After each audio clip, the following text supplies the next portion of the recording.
Welcome to Chapter 7 of The Black Bonspiel of Wally McCrimmon. When we left off, we had Wally and his rink headed over to the Jock McNair Curling Club for their date with Destiny.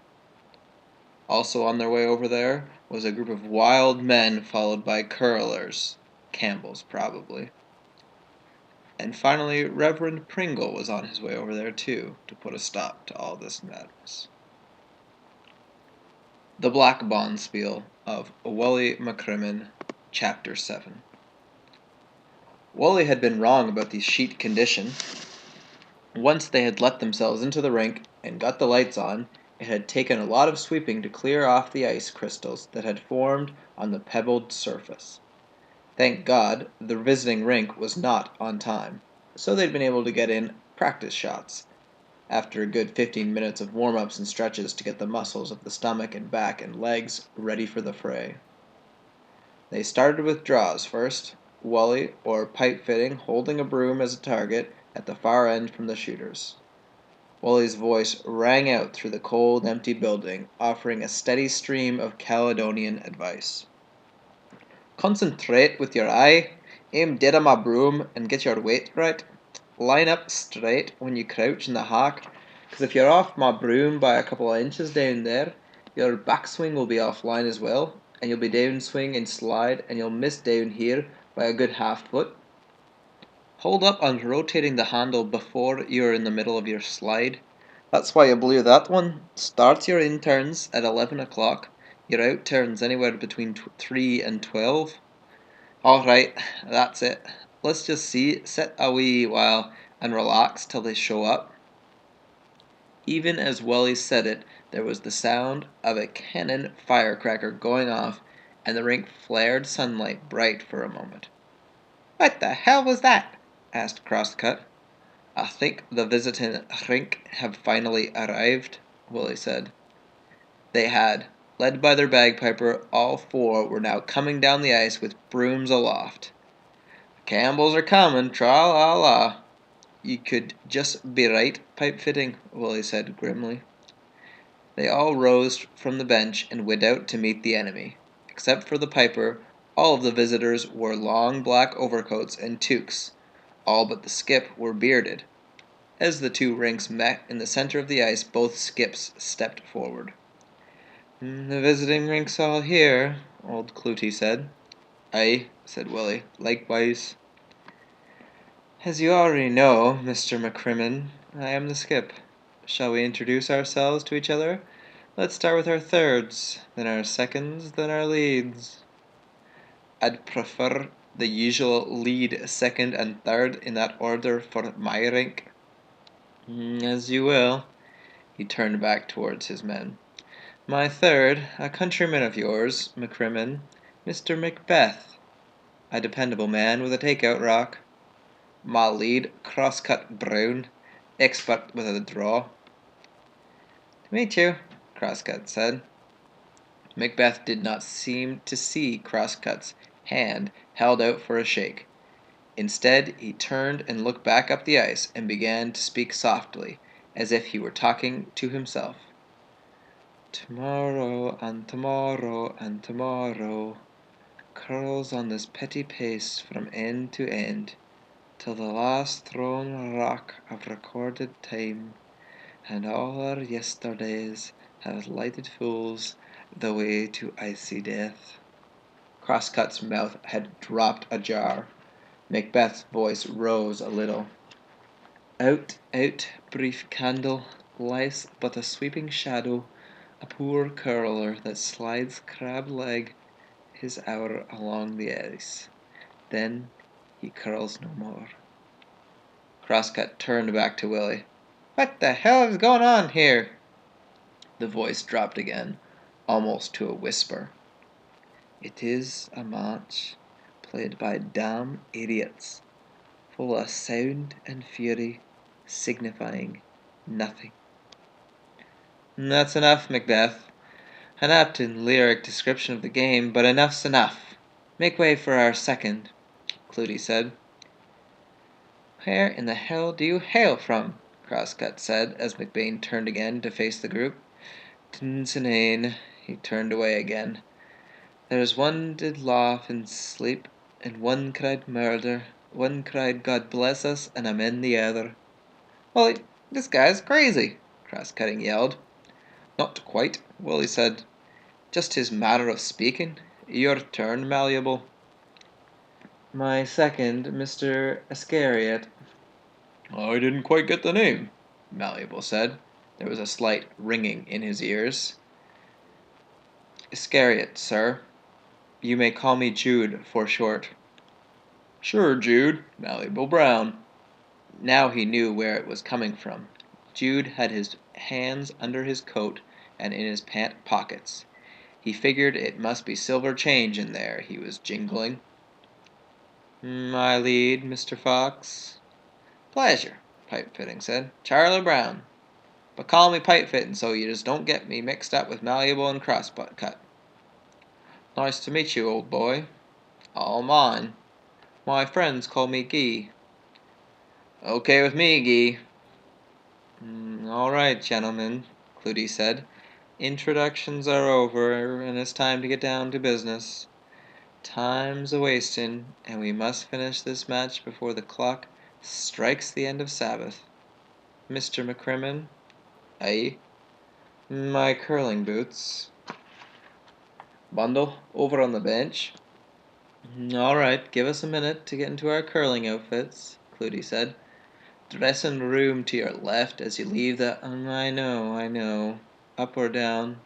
I always know my way. As the visiting rink headed for the dressing room, Crosscut stared after them. Something real screwy going on here. Pipe-Fitting. That crazy fellow muttered about tomorrow, and farmer ain't had a crop 6 years running. His way of saying next year. Next year, gonna get 50 bushels to the acre next field. And that long, skinny fellow with the red beard, hungry looking, sort of sissified. He talks funny. What'd you expect? He's an Englishman. His name, Fox. Yeah, Fox. Guy Fox. That name sounds kind of familiar to me. There, second, what was his name? I didn't get it clear either, Crosscut. Always jingling silver in his pocket. Probably a cattle buyer, maybe a banker or a real estate salesman. Hey, they're back. Good God, Crosscut exclaimed. Halloween was over a month ago. Both Clootie and Judas were in long burnouses that reached the ankle, while the kilted Macbeth was wearing a crown. Guy Fawkes, in a plumed hat of black velvet and wearing bloomer-style breeches slashed with blue and scarlet stripes, hung back at the scoreboard end of the sheet as the others joined Willie's men in the center. All right, gentlemen, we toss to see which of us gets the hammer in the first end. Jude, please. With some reluctance, Iscariot handed Clootie the coin he'd been idly flipping. The devil tossed it, caught it, and covered it on the back of his hairy hand. Heads, Woolley said. Tails. Clootie would have the advantage of throwing the last rock in the first end. In handing it back, the devil missed Iscariot's outstretched hand, and the coin dropped to the ice. Crosscut bent over and picked it up before Judas could get it. Hey, this ain't no Canadian quarter. Ain't even American. Some kind of Roman head on. Iscariot snatched back his shekel. Now, Mr. McCrimmon, have you any preferences as to which end of the rink we start from? Only one end to start from, Crosscut said. The scoreboard end down. But the scoreboard no longer hung at the other end.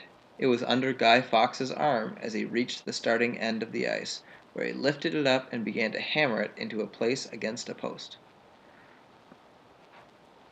Hold on, Malleable said. You got her wrong side up. This is the wrong end, the starting end. My skip's orders, Guy said, as he kept on hammering. I don't get it. Don't make no sense at all. I'm there with you, my friend, but skip's orders are orders. He is, as they say, a hard man to cross. All right, men. Willie had come up to the shooting end, which would now be the target end. Get down to the other end with our rocks. Let's get rolling. Crosscut, with your first rock, I want you to draw halfway between the 12-foot circle and the hog line for a guard. Don't take your eye off my broom till you've released. Pipe fitting, malleable, a wee reminder, when you sweep 'em, don't keep your heads down all the time. Alternate between the rocks so you know its speed's right and up to see if she's on target. As Willie left for the other end, Pipe fitting said to him, "We'll probably blow the match, Willie." "Thank ye for reassuring me, Pipe." At the other end he stooped to hold his broom head left of the center line. Crosscut fitted his right toe in the hack, swung high and wide, slid with the rock, and released before the tee line. Malleable and Pipe fitting took up sweeping ahead of him. "Don't leave it! Don't never leave it! Don't never leave it!" Crosscut yelled after them. "Sweep!" They left off and straightened up the rock as it came to rest exactly where Willie had wanted it. "Great! Dead on!" Willie roared. Brooms held high came back up the ice to Crosscut as he straightened up out of the hack to make way for the lead, Guy Fawkes. But wait, this was the wrong man. It was Iscariot who took over. "Hey, you're out of turn. Third don't curl first, rock," Crosscut said.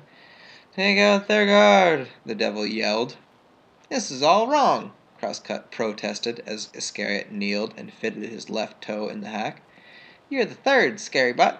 Foxy's lead, and he's supposed to curl first rock for you fellas." "Cool it, Crosscut," Pipe fitting said. "Leave him be." "No way." As Iscariot came up for his swing, Crosscut kicked and sent the rock flying to the boards. Now Wally and Clootie had come up the ice. "What's going on here?" shouted the devil. He turned to Willie. "I demand an explanation."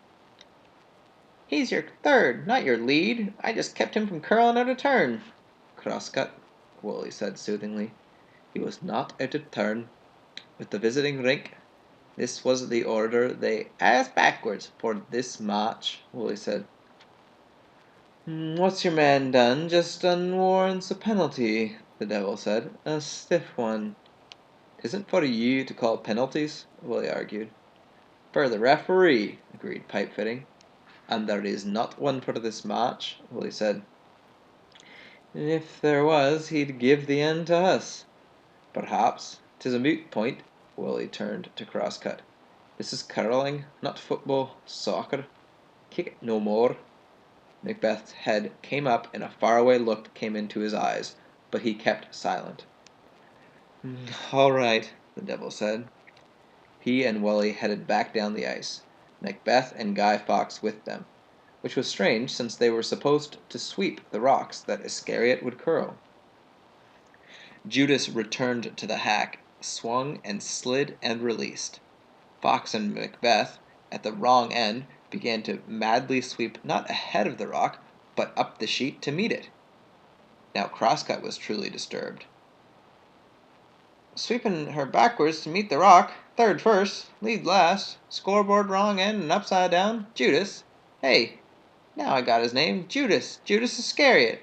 Holy, this visiting rink's gotta be from hell, boys. We're on the wrong rink. We're risking our souls in a black Bonspiel." "All right, Crosscut," Malleable said. "It's okay.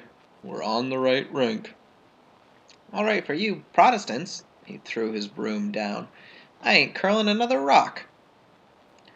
"We got no choice, Crosscut. For Willie's sake. You drop out now, we forfeit the match."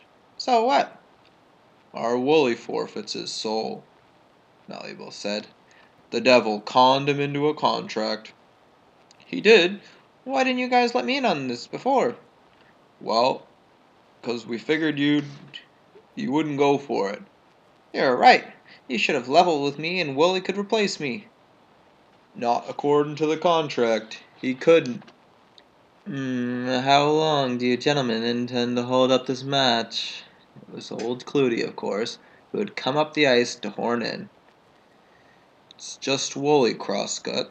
Nothing to do with the rest of us." "But how can you be sure it's only Willie?" "He's right, Mr. Brown," the devil said. "We're both of us in the same boat, Crosscut. Whether we play or whether we don't, he's probably got us both in the bag already." Correct again, Mr. Brown. Is that so? Crosscut said. Yes, as well as the impressive confession booth list, for which you sought absolution via Father O'Halloran, I have a much longer unforgiven list of my own. The hell you say? Give me that rock pipe. He crouched in the hack. What do you want, Willie? Outturn, right here. Take out and stay, Willie shouted. Slowly, slowly, Crosscut brought his rock back and up, then swung into his slide. As he released, Pipe-Fitting and Malleable, at the ready with their brooms, began a furious sweep. Two-thirds of the way down the sheet, Wally yelled, "Leave her be! Leave her be!" They stopped sweeping, straightened, and watched the rock anxiously till it hit Judas Iscariot with a thundercrack. It stayed. "A very nice rock, Mr. Brown," the devil said. Still in the hack, Crosscut glared up at him. "Better than a kiss in the arse with a frozen boot, you son of a goat." So that does it for Chapter 7. Just to refresh your memory on that and give you a little rundown of the players on the Devil's team, there was, of course, King Macbeth from Shakespeare's Macbeth, who murdered his way to the top. There was Judas Iscariot, the famous one of the apostles who betrayed Jesus, and that's why he has the 12 pieces of silver that he got for betraying Jesus jingling in his pocket. And finally, there's Guy Fawkes, who had the infamous gunpowder plot to blow up Parliament in England. Tune in tomorrow for Chapter 8, because it's going to be a good one. Disaster is about to befall the McCrimmon Rink, and we'll have to see where that goes.